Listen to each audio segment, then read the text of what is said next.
नमस्कार साथियों। मेरे YouTube channel basic electrical engineering में मैं आप सभी का दिल से बहुत बहुत स्वागत करता हूँ। ये तो हम सभी लोग जानते हैं कि अब गर्मियाँ शुरू हो गई हैं। अब हर घर में पंखे चलेंगे, कूलर चलेंगे, एसी चलेंगे।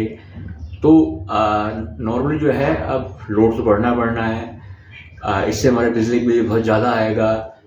तो हमको फिर भी कोशिश करनी है कि कैसे हम इलेक्ट्रिसिटी की सेविंग करें कि हमारा बिल कम से कम आए।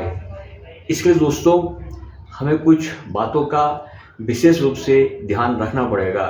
जैसे हम अपने कमरे में बैठे हुए हैं, पंखा चल रहा है, तब तो ठीक है, हम कमरे में बैठे पंखा चलना है क्योंकि गर्मी का मौसम आ गया तो हमें गर्मी लगेगी।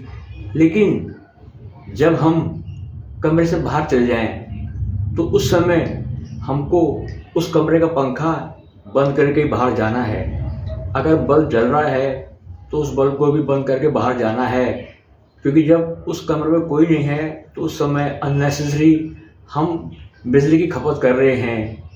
इससे बिजली का बिल बढ़ेगा।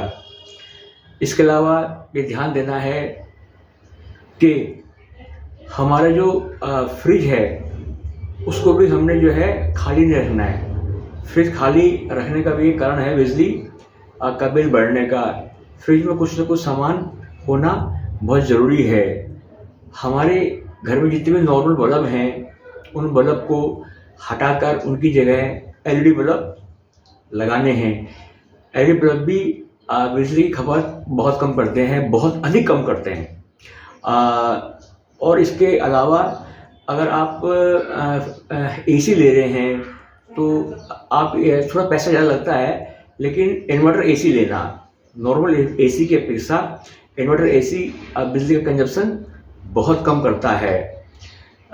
ऐसी छोटी छोटी चीज़ें का अगर हम अपने निजी ज़िंदगी में रोज़ प्रैक्टिस करेंगे तो हम कुछ ना कुछ इलेक्ट्रिसिटी की सेविंग कर सकते हैं। और इस सेविंग को भी हमें अपने दोस्तों तक आगे फॉरवर्ड करना है कि कैसे कैसे हम छोटी छोटी। लेकिन दोस्तों इंडस्ट्रीज में जब मशीनों में काम करते हैं हम तो छोटे छोटे कायन करके हम बहुत बड़े काम कर देते हैं, जिससे मशीन की प्रोडक्टिविटी बढ़ती है, प्रोडक्शन बढ़ता है। तो छोटे कायन करके जो है हम जो इम्प्रूवमेंट करते हैं तो एकदम बड़ी सेविंग नहीं होती है, लेकिन हम जो है जो हमारे हाथ में है एटलीस्ट उसको तो हम कर सकते हैं। तो जो मैंने आपको बताया इस वीडियो में, मुझे उम्मीद है कि जानकारी आपकी समझ में ज़रूर आ गई होगी। और इस जानकारी को अपने फ्रेंड सर्कल में भी इसको आप शेयर कीजिए।